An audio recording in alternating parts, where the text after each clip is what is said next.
En fin, Carlos Bravo, analista político, colaborador de este espacio, está en la línea en tiempo real. ¿Cómo te va, querido Carlos? ¿Cómo estás, Enrique? Muy buenas tardes a ti y a tu auditorio.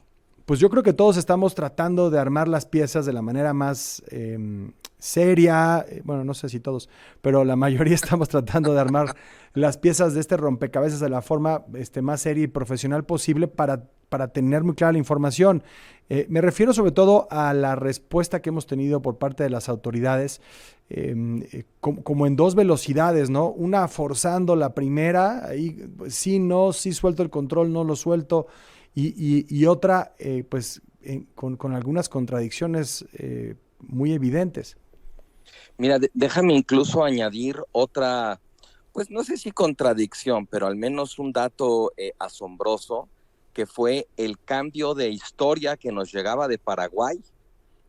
Cuando lo agarraron allá, bueno, primero la idea fue mucha colaboración con las autoridades paraguayas, muy bien, ya lo tenemos, y ahora empieza un proceso de extradición porque él se negó a la posibilidad de una extradición express, una extradición abreviada.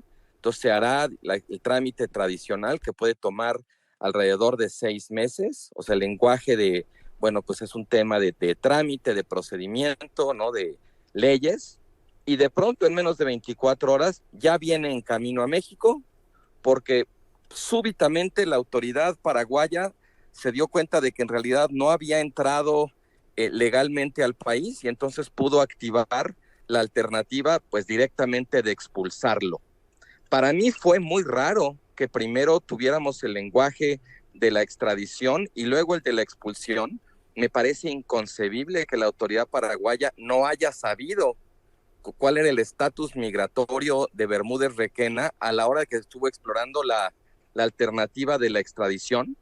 Pero bueno, pues lo dejamos ahí. Para mí es una incógnita cómo cambió el mensaje, qué rápido cambió. Algo cambió, definitivamente algo Algo cambió. cambió en Paraguay, no sé si fue una llamada de Marco Rubio o los encantos de García Harfuch, ve tú a saber, no sabemos y creo que nunca vamos a saber, pero ahí pasó algo que creo que es importante registrar dentro de esta cadena que bien estabas mencionando de contradicciones, de cambios de mensaje, de control, no control.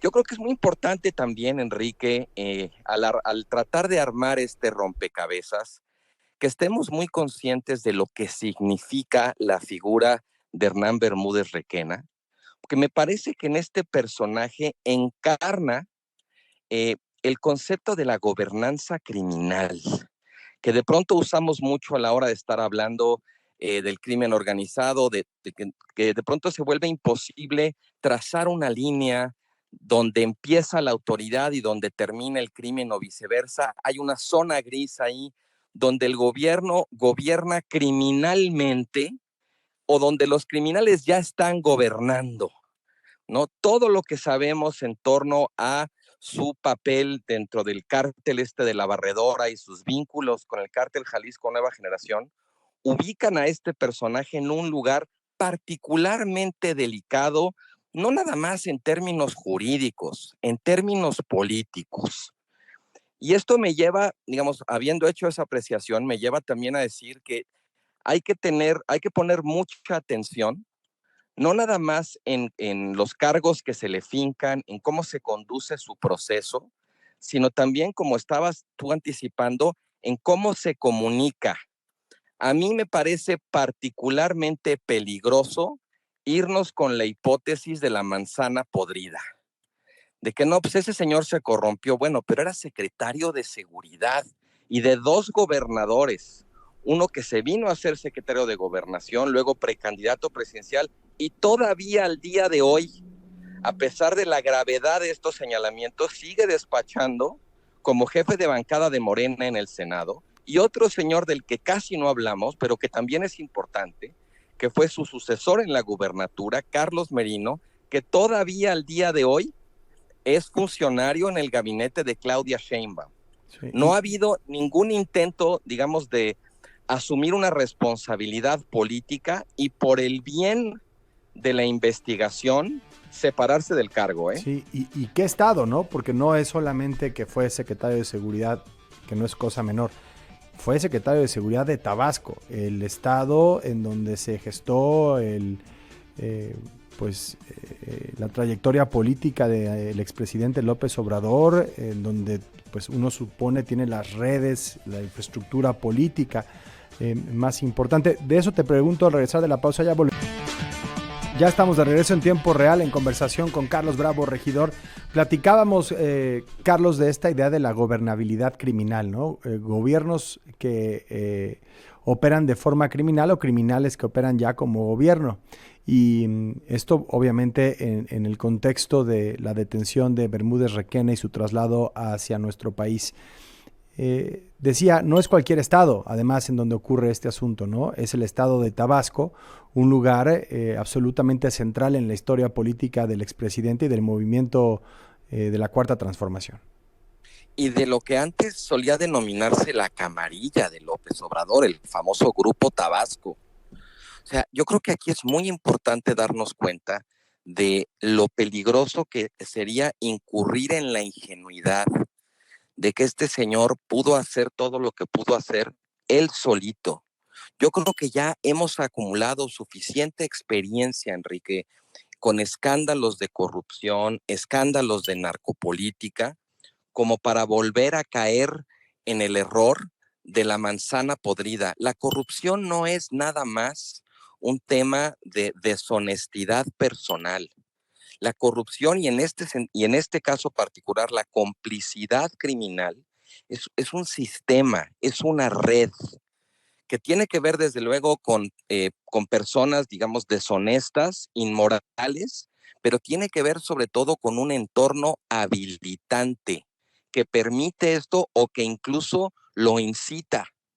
En este caso me parece de la mayor importancia aplaudir el hecho de que ya lo hayan capturado, que venga para acá, pero ser muy, muy observadores, muy atentos y te diría incluso muy escépticos respecto al manejo que se le da a esto, porque la verdad es que en términos de incentivos políticos y en términos de mensaje de comunicación, yo ya empiezo a ver cómo claramente aquí estamos en la ruta de la construcción de un chivo expiatorio, de una manzana podrida donde todo se va a ir contra él y todo ese entorno habilitante que te estaba comentando, que hemos visto en muchísimos casos anteriores, queda intacto.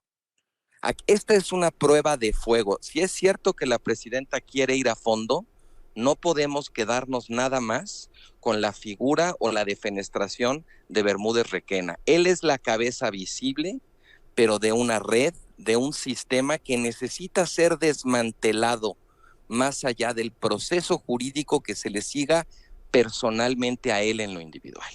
Pues sí, y bueno, todo este contexto de investigaciones, de combate a la corrupción, y es la promesa central de que se llegará hasta sus últimas consecuencias, y me parece que ahí está el punto clave, ¿no? de todo lo que se está viviendo, porque combate a la corrupción, porque detenciones, incautaciones, todo eso es un asunto central, pero lo que realmente genera malestar social en este país, lo que verdaderamente atenta contra el orden institucional, contra el espíritu, digamos, de la democracia, es la impunidad.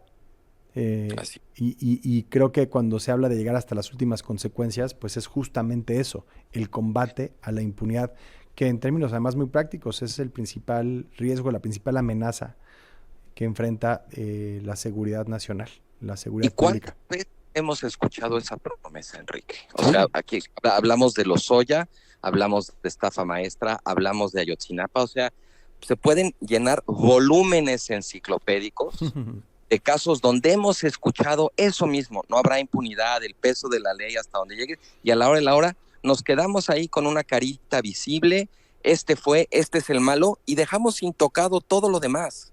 Esta es una oportunidad de veras para mostrar material efectivamente si de veras la presidenta quiere hacer las cosas de manera diferente. Sí, es que a ver, nada más para subrayar esto, porque me parece central, si perdemos la oportunidad y solo explicamos esto a través de los personajes involucrados o de algunos de los personajes involucrados, pues no estamos resolviendo el tema de raíz, no estamos entendiendo que hay todo un sistema detrás de esto, pues que genera incentivos o que genera dinámicas que derivan en esto que se expresa a través del caso de Bermúdez Requena, del huachicol fiscal, etcétera, etcétera, etcétera. Entonces, por eso me parece importante esto que dices al final. Carlos Bravo, regidor, te mando un fuerte abrazo.